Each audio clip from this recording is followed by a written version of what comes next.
नमस्कार मित्रों, कैसे हैं मित्रों आप सभी को दशहरा विजयदशमी पर्व की बहुत बहुत शुभकामनाएं। मित्रों, आज हम विजयदशमी पर्व की शुभ मुहूर्त और पौराणिक कथाओं के बारे में आपको बताने जा रहे हैं। मित्रों, एक बार पुनः बहुत बहुत आप सभी का हार्दिक अभिनंदन। जी हाँ मित्रों, दिनांक 24 अक्टूबर 2023 को दशहरा का पर्व बड़े ही धूमधाम से संपूर्ण भारत ही नहीं बल्कि पूरे विश्व के कई देशों में, प्रमुख देशों में यह पर्व धूमधाम से मनाया जाएगा। मित्रों, जी हाँ मित्रों, यदि हम पंचांग की बात कर लेते हैं मित्रों, तो दशहरा का पर्व अश्विन मास के शुक्ल पक्ष के तिथि दशमी को मनाया जाता है। इस दिन गंड नक्षत्र और करण गर और दिन मंगलवार। जी हाँ मित्रों, मंगलवार हनुमान जी का वार होता है और मंगल को हम शस्त्रों से भी जोड़ के देखते हैं, शस्त्रों का भी कारक होते हैं मित्रों। तो इस दिन शस्त्रों का भी, वाहनों की भी पूजा का विधान होता है। जी हाँ मित्रों, अगर हम शुभ मुहूर्त की बात करें मित्रों, तो ये जो मुहूर्त है वो दोपहर के 24 अक्टूबर 2023 को दोपहर 1:43 से लेकर के दोपहर 2:29 तक ये शुभ मुहूर्त जो है वो रहने वाले हैं मित्रों। इसी शुभ मुहूर्त में हम अपने वाहनों का पूजा कर सकते हैं और हमारे पास जो शस्त्र हैं उनकी भी हम पूजा कर सकते हैं। जी हाँ मित्रों, अगर रावण दहन की हम यदि बात कर लेते हैं मित्रों, तो प्रदोष काल में रावण की दहन की जाती है मित्रों। तो रावण दहन की जो शुभ समय होगी शाम 5:43 से अगले 2.5 घंटे तक रावण दहन के लिए ये अत्यंत शुभ मुहूर्त होगा मित्रों। यदि हम गोचर कुंडली की बात कर ले मित्रों, तो मकर लगन, मकर शनि की राशि होती है मित्रों, और शनिदेव जो है वो न्याय का प्रतीक होता है।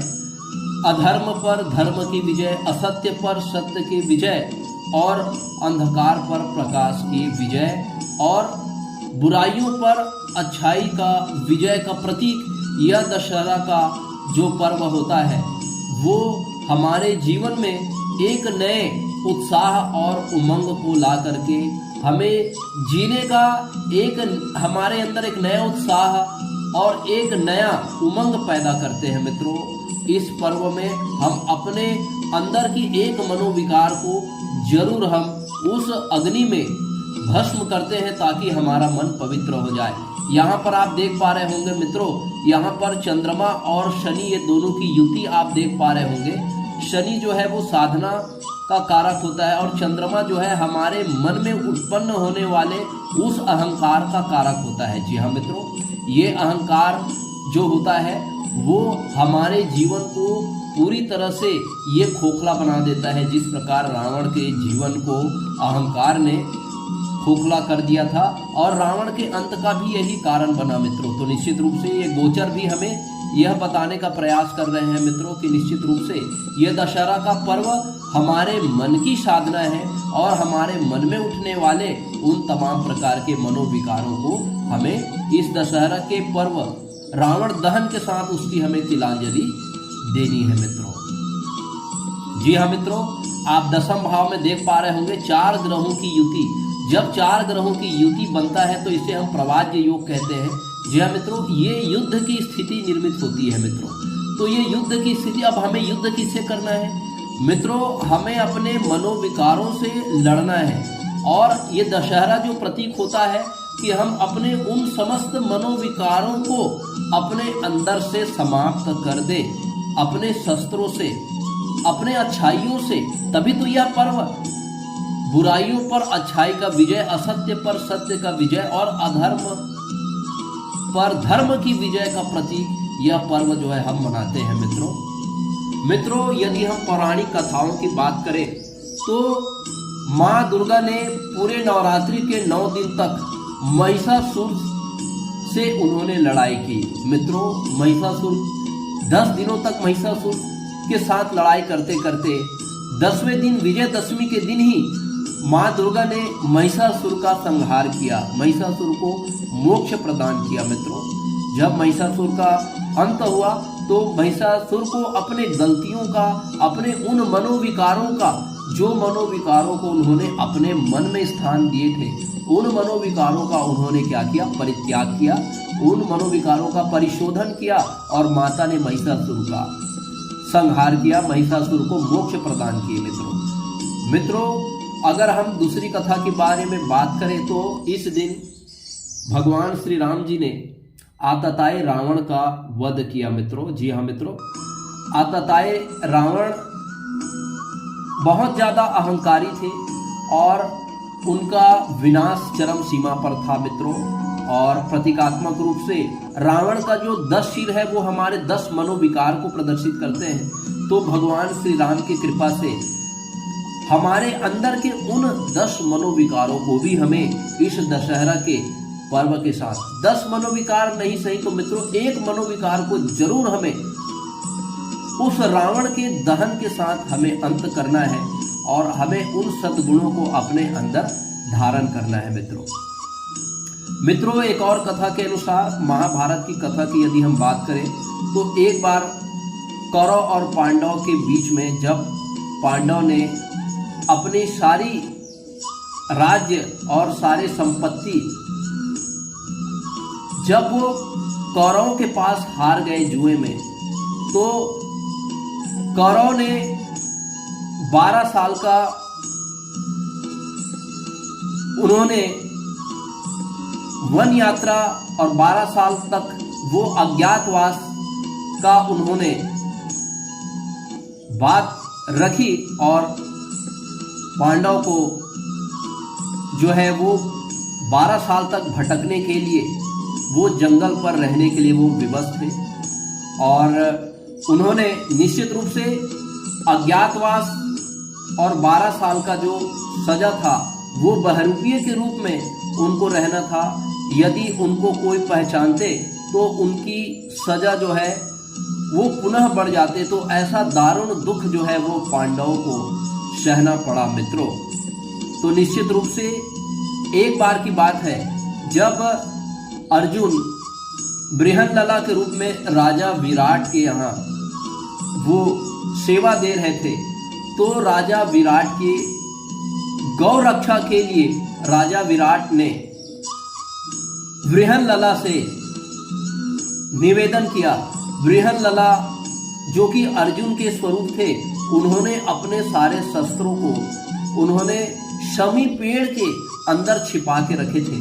तो उस युद्ध के समय अर्जुन ने उसी शमी पेड़ का उन्होंने पूजा करके अपने शस्त्रों को पुनः प्राप्त किए और राजा विराट के राज्य की उन्होंने रक्षा की, गौ माता की उन्होंने रक्षा की। तब से लेकर आज तक मित्रों शमी वृक्ष की पूजा की जाती है। जो कोई भी श्रद्धालु इस दिन, दशहरा के दिन शमी वृक्ष की पूजा करते हैं, निश्चित रूप से उनकी मनोकामना पूरी होती है। भगवान शनिदेव की कृपा ऐसे जातकों के ऊपर होती है मित्रों, क्योंकि ये शनि का मकर लग्न है। जी हाँ मित्रों, हम रावण दहन जो है इसी मकर लग्न पर हम दशहरे का पर्व मनाते हैं और शनि को तो हम दंडाधिकारी कहते हैं, सत्य धर्म और न्याय का हम प्रतीक मानते हैं। मित्रों, ऐसा मान्यता है मित्रों, जब भगवान श्री राम जी रावण से युद्ध करने जा रहे थे तो शमी वृक्ष ने ही भगवान श्री राम की युद्ध की सफलता की कामना और शुभकामनाएं भगवान श्री राम को प्रेषित की। जी हाँ मित्रों, इस दिन हम अपने वाहनों की भी पूजा करते हैं। जी हाँ मित्रों, और साथ ही साथ हमारे घर में जो शस्त्र रखे गए हैं, जो माता के शस्त्र रखे गए हैं, उन शस्त्रों का भी विधि विधान से पूजा की जाती है। जी हाँ मित्रों, तो इनका मुहूर्त 1:43 दोपहर से लेकर के 2:29 तक होती है मित्रों। और अपराजिता देवी, ऐसा मान्यता है मित्रों, जब राम रावण युद्ध हो रहा था तो रावण ने इसी अपराजिता देवी का पूजा कर रहे थे मित्रों, और इसी अपराजिता देवी के पूजा के कारण रावण की सेना जो है वो परास्त नहीं हो रही थी और स्वयं रावण भी अमरत्व को प्राप्त कर रहे थे। मेघनाथ को भी अमरत्व का इसी अपराजिता के पूजा करने के वजह से उसको परास्त कर पाना संभव नहीं था। जी हाँ मित्रों, तो इस दिन अपराजिता देवी का भी पूजा करने का विधान है, ताकि हम अपने जीवन में कभी असफल ना हो सके मित्रों। हम जो भी कार्य की शुरुआत करें मित्रों, उन कार्यों में हमें सफलता प्राप्त हो, अपराजिता देवी की कृपा जो है वो हमारे ऊपर हो। तो इस दिन अपराजिता देवी की भी मंत्रों का जाप विधि विधान से करने का प्रावधान है मित्रों। निश्चित रूप से अपराजिता देवी की कृपा से हमारी समस्त मनोकामनाएं पूर्ण होती है।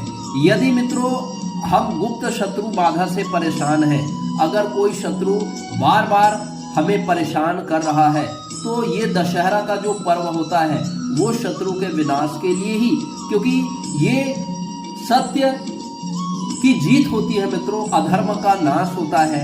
हम धर्म की स्थापना करते हैं, तो जो भी अनीति, अन्याय, अधर्म और अनीति के साथ देने वाले होते हैं मित्रों, उनका इस दिन विनाश होता है मित्रों। और अगर हमें कोई गुप्त शत्रु बाधा है मित्रों, तो निश्चित रूप से हमें हनुमान चालीसा का पाठ करना है, क्योंकि ये खास दिन इसलिए है मित्रों, क्योंकि हनुमान जी का दिन है, मंगलवार भी है, और इस दिन हम भगवान श्री राम, लक्ष्मण, माता जानकी और हनुमान जी के फोटो को विधि विधान दीप प्रज्वलित करके, धूप दीप करके हमें पूजा करनी है मित्रों। और गोबर के उपले से 10 उपले बना करके उस पर जौ लगा करके उसे विधि विधान से उसकी पूजा करनी है।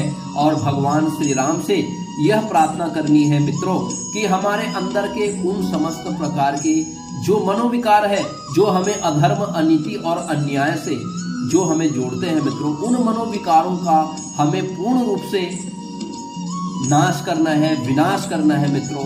और अच्छे नैतिक गुणों को, हमें मानवीय उच्च गुणों को अपने अंदर स्थान देना है मित्रों। तो हमें हनुमत जैसे बन जाना है, हनुमान जैसे हमें सेवा करना है। जिस प्रकार हनुमान जी ने भगवान श्री राम जी की सेवा कर उन्होंने रामायण को सार्थक बनाया मित्रों, तो हमें भी अपने जीवन में सत्य, धर्म और न्याय का पालन करते हुए अपने जीवन की शुरुआत करनी है मित्रों। तभी इस दशहरे की सार्थकता होगी। और 9 दिन तक जो कलश हम माता की पूजा के लिए स्थापित किए थे मित्रों, निश्चित रूप से हम माता की भी पूजा इस दिन करेंगे, क्योंकि माता ने हमें 9 दिन तक उन 9 मनोविकारों को, उन 10 मनोविकारों को जो हमारे अंदर से दूर कर, हमारे अंदर सद्भावना, हमारे अंदर प्रेम, हमारे अंदर सत्य, धर्म, नीति और न्याय की जो स्थापना की है मित्रों, तो माता का भी हमें विधि विधान से पूजा करना है। इस दिन दुर्गा की जो विदाई होती है मित्रों, तो माँ की पूजा करके, माँ का आशीर्वाद लेके हमें माता को पूरे सम्मान के साथ विदाई भी करनी है मित्रों। दशहरा का जो पर्व होता है, इस दिन माना जाता है कि अगर नीलकंठ भगवान की यदि दर्शन हो जाए मित्रों, तो दशहरा का यह पर्व जो है वो सार्थक हो जाता है। जी हाँ मित्रों, तो बड़े किस्मत वाले वो होते हैं मित्रों जो आज के दिन नीलकंठ महाराज के वो दर्शन करते हैं मित्रों। अगर हम पूरे वर्ष भर कोई शुभ तिथि की यदि हम बात करें मित्रों, तो वो शुभ तिथि दशहरा ही होता है। जी हाँ मित्रों, कोई भी शुभ कार्य करने के लिए अगर मैं 365 दिन में अगर कोई शुभ दिन के बारे में यदि मैं बात करूं मित्रों, तो शुभ दिन यह दशहरे का ही दिन होता है। इस दिन में अगर हम कोई शुभ कार्य करना प्रारंभ कर रहे हैं मित्रों, तो निश्चित रूप से उस शुभ कार्य में हमें सफलता मिलती है मित्रों। अगर हम गृह प्रवेश करा रहे हैं, यदि हम कोई शुभ निर्णय ले रहे हैं मित्रों, तो दशहरा का दिन जो है वो सबसे उत्तम होता है, सबसे पवित्र होता है। ये विजयश्री का दिन होता है मित्रों। हम अपने मनोविकारों पर इस दिन विजय प्राप्त करते हैं मित्रों। इस कारण से यह जो पर्व होता है, वो पर्व हमें अंदर से बहुत ज़्यादा शुद्ध और बहुत ज़्यादा पवित्र बनाते हैं मित्रों। अग्नि में हम उन सारे मनोविकारों को हम तिलांजलि प्रदान करते हैं। जिस प्रकार आप ये कुंडली देख रहे हैं मित्रों, सूर्य के तेज से, और केतु भी अग्नि कारक ग्रह होता है मित्रों। और सूर्य और केतु ये दोनों अग्नि के प्रभाव से हमारे अंदर की जो बुराइयां हैं उन बुराइयों का हम परिशोधन कर सके और एक सोने के जैसा हमारा व्यक्तित्व कुंदन बन सके, जिसके महक से हमारा परिवार, हमारा समाज और हमारा देश जो है वो एक नई बुनियाद सत्य, धर्म, नीति, न्याय की रख सके मित्रों, और सभी देशवासियों का भला हो, सभी देशवासियों का कल्याण हो, हमारा भारतवर्ष फिर से एक सोने की चिड़िया हो, हमारा भारतवर्ष ऋषि मुनियों की भूमि रही है मित्रों, फिर से वो सत्य, धर्म और न्याय की स्थापना हो, फिर से हमारा भारत देश एक सोने की चिड़िया बने मित्रों। आप सभी को और आपके पूरे परिवार को दशहरा पर्व की बहुत बहुत शुभकामनाएं मित्रों। प्रणाम, नमस्कार।